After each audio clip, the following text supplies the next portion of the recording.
another concern video po. Ang sabi niya is, "Hello Ate Ting, sana ma-discuss sa vlog about emotional affair. Ano ang mga signs?" Sabi kasi ng partner ko, friends lang daw sila nung coworker niya, pero lagi silang nag-a-update sa isa't isa. Okay, first is, ano ba muna ang emotional affair? Ang emotional affair ay isang intense, secret relationship na pwedeng makapagpahina sa iyong primary relationship. Ang emotional affair, generally involve ito doon sa unacknowledged sexual attraction.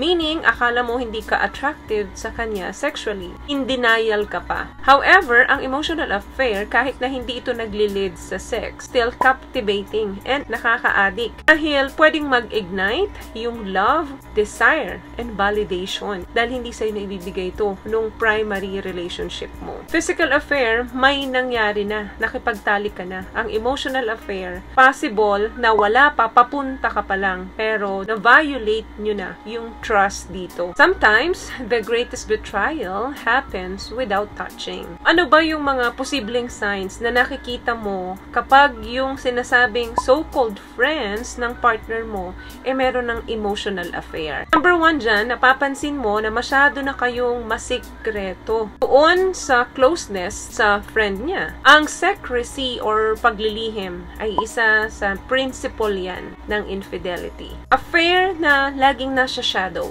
ng primary relationship. To the point na inililihim mo kung gaano nakalalim yung friendship ninyo doon sa primary relationship mo. For example, may mga palihim kayong lakad, may mga transaction kayo na nagugulat ka na lang kasi hindi naman niya alam yun, tapos mabubulaga ka na lang, magkasama pala sila. Kahit na alam ng partner mo na kaibigan mo siya, pero kung marami kang itinatago sa partner mo between your friend kuno, is still red flag yan. May mga escape or meron kayong private world nung iyong friend ko, no? Or nung friend niya. Then, nakikita mo meron siyang fuel ng excitement tuwing nababanggit niya yung name or tuwing magkasama sila or tuwing magkikita sila nung friend na yon. Dahil sinesekreto mo sa kanya ang maraming bagay between you and your friends, of course, kakambal nun is pagsisinungaling.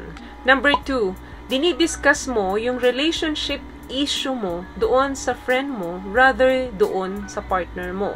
Emotional boundaries are crossed kapag isinishare mo doon sa friend mo yung inyong mga intimate issue or mga negative feelings doon sa friend mo kesa doon sa partner mo. Kung palagi kang nagko-complain doon sa primary relationship mo, siguro it's time na tanungin mo yung sarili mo, bakit hindi doon sa partner mo directly ka makipag-usap at mag-complain doon? Dahil kayo ang makakasolve ng problema, hindi naman yung friend mo.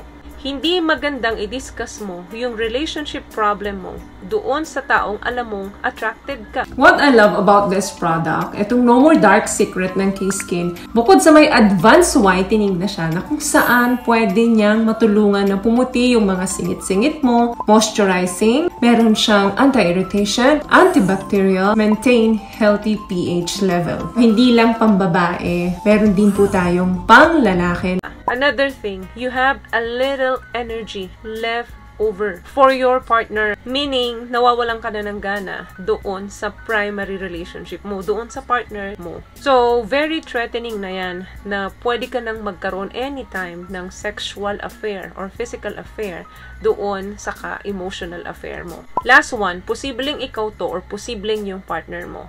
Meron kayong sexual chemistry between the two of you. Yung tipong idadahilan mo na hindi naman kami nag-sex, wala namang nangyari sa amin, nahawakan ko lang ang kamay niya or nag-kiss lang kami, yung ganyang mga alibay. So, kapag ganito na yung nararamdaman mo dun sa ka-friend mo, very powerful ito. Para ka nang nakipag-actual lovemaking dito. Natural yan guys, sa atin, na ma-attract tayo sa opposite natin or sa ibang tao kahit na we are happily married. But, kapag naramdaman mo ito, na-recognize mo ito na may attraction ka dito sa ibang tao na to, it's very important to listen to that signal. Kailangan mo mag-establish agad ng appropriate boundaries doon sa taong kung saan na-attract ka. Otherwise, yung unspoken desire mo yung desire mo na hindi mo ma-express, pwedeng mag-lead yan ng hindi maganda doon sa primary relationship mo or doon sa current partner mo.